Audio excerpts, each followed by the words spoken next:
Hello everyone, my name is Makeda Valletta, also known as the Body Scientist. And in this video, I'm here today to talk about pole dancing. Yay! The great world of pole dancing. But I want to spend some time focusing on the topic of plus size pole dancers. Working with plus size pole dancers and just that topic. So if you can see, I'm wearing a dress. This is Pole Like a Damn Diva. And this dress was made by a wonderful pole dancer and teacher named Roz Mays, who I have so much respect for. And I talk about this in some of my videos, some of my fitness and training videos. For those of you who don't know, I have a Bachelor of Science degree in Exercise and Sports Science with a concentration in Strength and Conditioning, and a minor in Sports Nutrition. I'm also an APA certified group fitness instructor as of 2000. I am an ACE certified personal trainer, a USA Olympic weightlifting coach, an NSCA strength and conditioning specialist. I'm a tennis strength and conditioning specialist, and I'm also certified to teach pole dance by XPole and Elevated Education. Okay, so I've been working in the fitness industry for 15 years. I've worked for lots of gyms, and there's a lot that I've learned and seen over the years. Now, one thing that I speak about a lot is, and one danger in the fitness industry, is that there are a lot of fly-by-night trainers and people who look good. They look the part. They might have muscles and be all shredded up. But just because somebody looks good does not mean that they know how to train you. It doesn't mean that they're even healthy. Okay. Just because when I say looks good, that's beauty's in the eye of the beholder. So I mean, just because somebody's all shredded up, it doesn't have a lot of body fat, does not mean that they're healthy, and does not necessarily mean that they're a good trainer. Okay, I'm very picky when it comes to people, fitness professionals and healthcare professionals. There's a lot of people I don't associate with because I feel like they're full of shit, and they don't know their stuff, and they don't take what they do seriously and do their research. One thing that I've been telling my clients and trying to educate my clients with is that there are people who are skinny or lean and muscular who totally have no athletic ability or strength. And then there are people who you don't see any muscle tone, but they're super strong. And in the world of pole dancing, a lot of pole studios advertise pole dancing as a one-size-fits-all workout. Like, I mean, when I say that, a lot of them advertise it as it's all you need to do. You know, like pole dancing, I hear a lot of women say they hate going to the gym, so they say pole dancing is what they do instead of going to the gym. However, that's not good because pole dancing is not a full workout. It leaves out a lot of important muscles. It can definitely lead to overuse injuries. There's a lot of back work, not that much legs and glutes and things like that. And just because you pole dance does not mean that you're going to get a six-pack or you're going to lose all this weight. So there may be some women who get into it thinking that if they do it, they're going to get the body the shredded body, but that doesn't always happen. And the thing about strength, strength does not always have to do with strength does not always have to do with what people look like. And the strongest people, like if you look at the strongman competitions on CNN, those men that are carrying those heavy things across fields, they're not all shredded up like a bodybuilder, but they are much stronger than a bodybuilder. Despite what people think, bodybuilders aren't that strong, they're just grotesque. And I'll do a video about that later, about the whole bodybuilding world. I'm not a fan of that, fitness competitions and bodybuilding and all that. But they're not that strong. They work out to be grotesque, but it doesn't translate into athletic ability. So I teach at a studio in Harlem called La Femme Suite. I used to teach at a studio in Brooklyn that ended the pole program, and I also am helping to launch a pole program at a new studio in the South Bronx called Sweetwater Dance and Yoga. And uptown in Harlem, where I'm from, and in the Bronx, there's a lot more voluptuous women than I see in Brooklyn, okay, or even in other parts of the country. So you have a lot of women who are really tall, voluptuous, full-figured, Amazon-type women.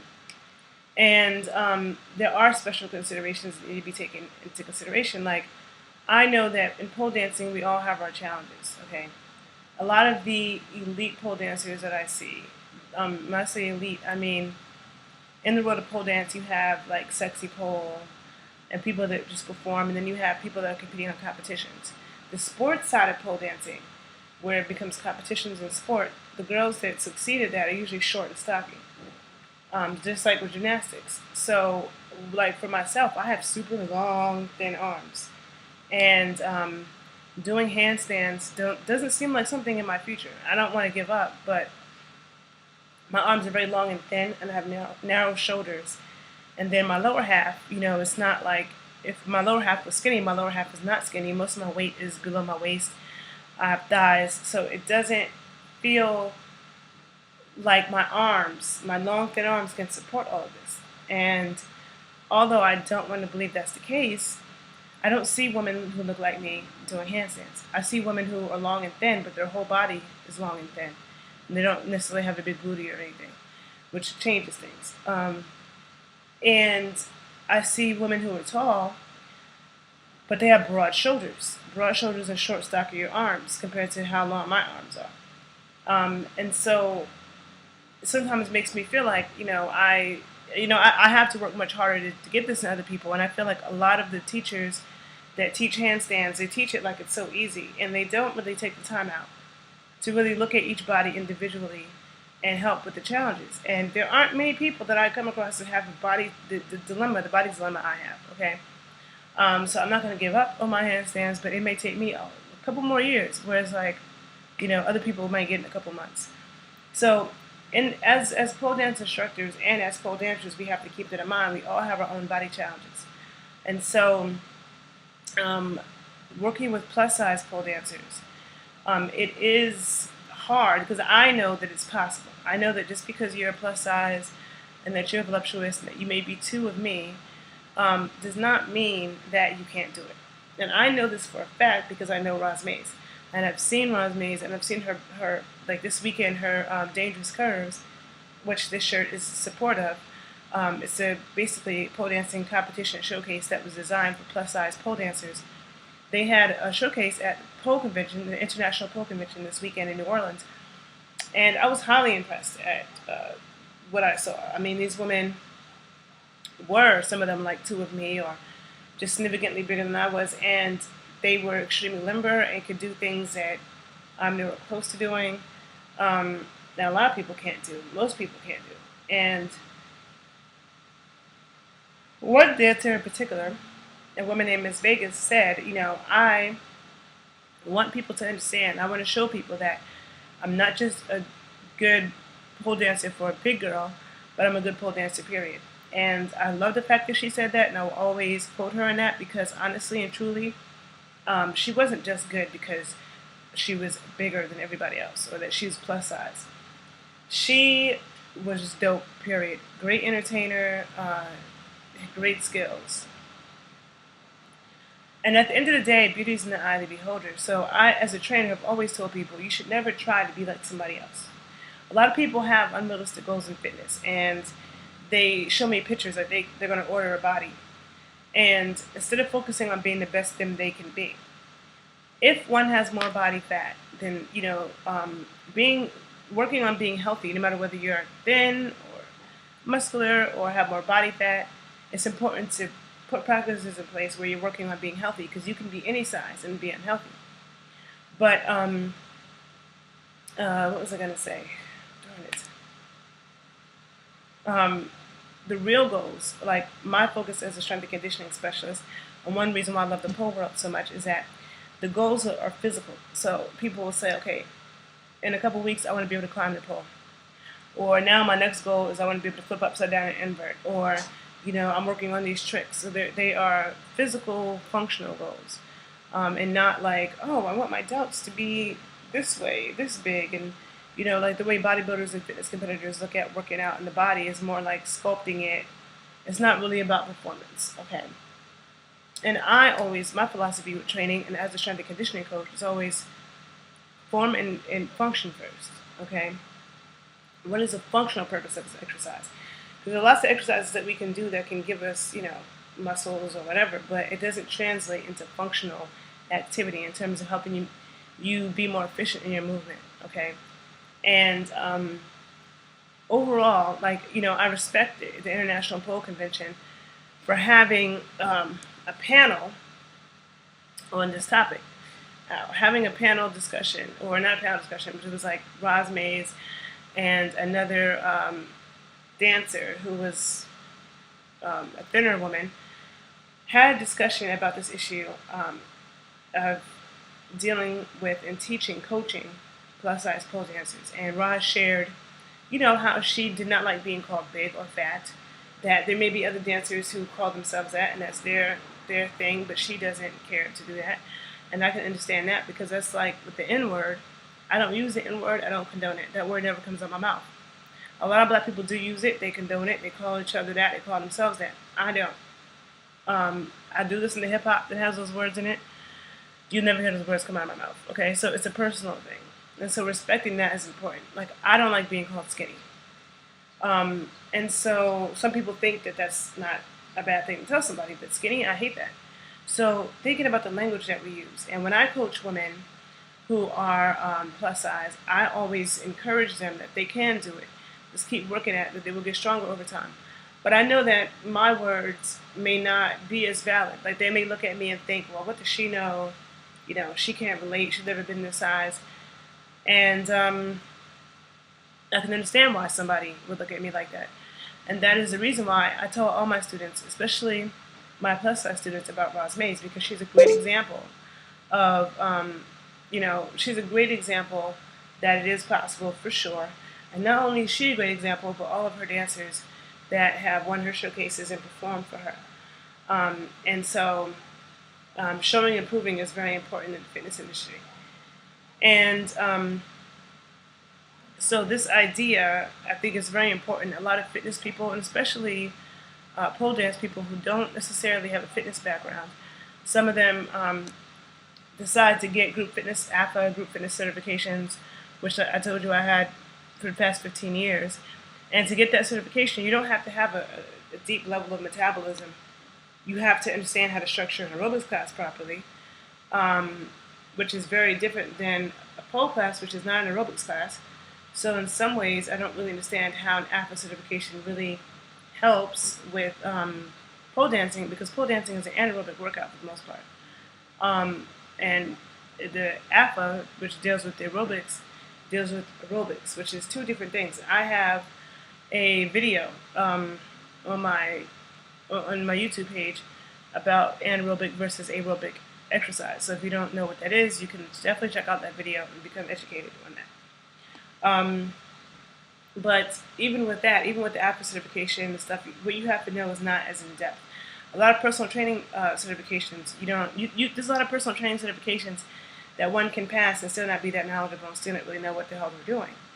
The NSCA CSCS, the Certified Strength and Conditioning Specialist, is tough. If somebody has passed that exam, they definitely know what they're doing and talking about when it comes to strengthening and improving function. Roz Mays is a personal trainer, and a lot of times when people see personal trainers, they think that they're supposed to look a certain way. But when I hear her speak about fitness and body fat and body weight, the things that she says is so accurate, and she has a much better understanding of this than a lot of trainers who I see who look shredded and selling Herbalife bullshit and all of that. Okay. If you follow my videos, you know that I don't associate with or respect every nutritionist and every trainer. I do feel like a lot of people are full of shit, don't do their research, and don't know what they're talking about. Roz Mays is somebody who I will always support. I think that what she stands for and what she is doing is amazing and super important. I definitely believe in diversity, body diversity. The shows that I'm working on, my body art exhibitions, I want to have a diverse array of body types, of ages, okay? And that's one thing that the pole dancing world, that's one thing I love about it, is that the pole classes I've taken all over the country, West Coast, East Coast, Midwest, down South, I've often seen a variety of women, white, black, Asian, East Indian, Spanish speaking, tall, short, super skinny, plus size, big booty, no booty, big breast, no breast. Like, I mean, you honestly see everything. And women are so supportive of each other in pole classes in the pole world. That has been my experience. And so I know I'm rambling on with this video, but I just really want to um, encourage plus size women that if you think, oh, I have to lose weight first before I go into a pole class, I can't do this because I am not small like her. Don't discourage yourself in that way. Know that you can do it. Check out Roz Mays. Check out her work. And one other reason why I have a lot of respect for her is because pole dance like a damn diva, I look up to her a lot because, a lot of people may look at me and think that I am so outgoing and, comfortable. And I'm comfortable in my skin to a certain degree, but one reason why I got into pole dancing was because I'm really quite shy, and more shy than most people think. People who know me know that I'm shy. People who don't know me, when they see me in pictures, they don't believe that. But I often want to run away when all eyes are on me, and I hold back a lot. But Roz is always so lively and so funny, and when she performs, she engages her audience so wonderfully, and she's diva all the time. And I admire it, and she makes you feel comfortable in her classes. And she's just an entertaining, fun person. So hearing her voice of pole dancing like a diva and thinking about that, thinking about the wonderful women that were in her performance this weekend who were so lively and full of energy, who had no shame and didn't, stop themselves from getting on stage in front of people, even though they were different, even though they might have been significantly more sizes than the other people who are being showcased on the pole. And at the end of the day, beauty is in the eye of the beholder. Some people may like some thin girl or some muscular girl, but there are a lot of men and women who love women who are plus size. So I always feel like, that's another thing with fitness, I don't feel like you should try to be somebody else. Like, I used to be subconscious because I'm part of the itty bitty titty committee, but then I realized as an adult that hasn't hindered me. That hasn't hindered me. It's not like, there are people who maybe prefer big breasts, but there's people who love me the way I am, and so there's no reason for me to go out and go get surgery and do these things and mutilate myself. It's really important to, no matter what you were given, to work on being the best version of you that you can be, okay? And not look at other people trying to be like them. You're setting yourself up for disappointment and for just an unhealthy mind state. I could talk for hours about why I love pole dancing so much, and why that's my new addiction, and what I see in that world. But one more thing and I'll stop. The fitness. When I first graduated college, I felt like I needed something to train for because I played sports all my life, and so I got into fitness competitions, fitness and figure.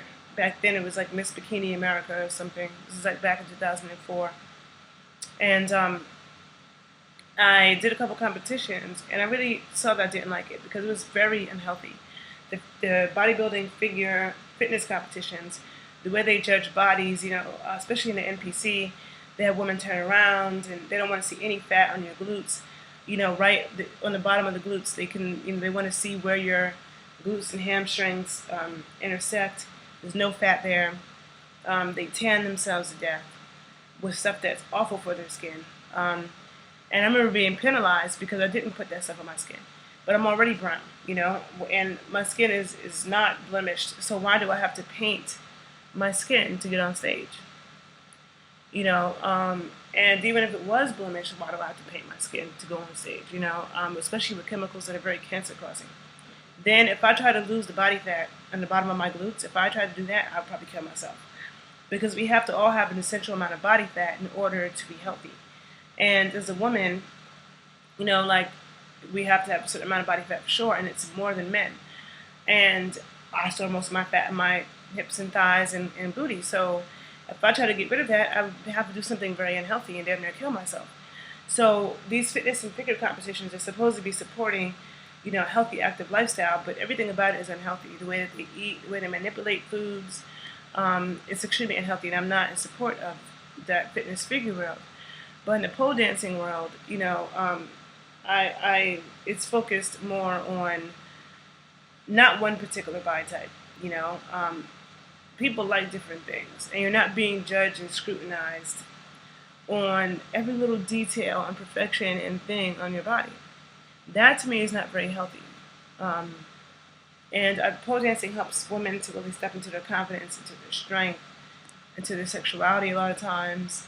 And so that's why I like it much better. Like, I found a serious love in pole that I've been looking for since graduating college. So pole is my new sport, my new art, my new addiction, my new love. And there was something else I wanted to say. Oh, well, I'll talk about it in my metabolism video. There's a video I'm going to do on metabolism, and I will speak more about plus-size athletes and dancers and trainers as compared to ones who are not. There's some things I have to say about metabolism, and that will be in some of my upcoming videos. So I hope I didn't talk too much on this video is long. I hope you found it helpful, and if you did, please share it, please write your comments, please join my YouTube page, and please check out Roz The Diva Mays. Alright? Bye!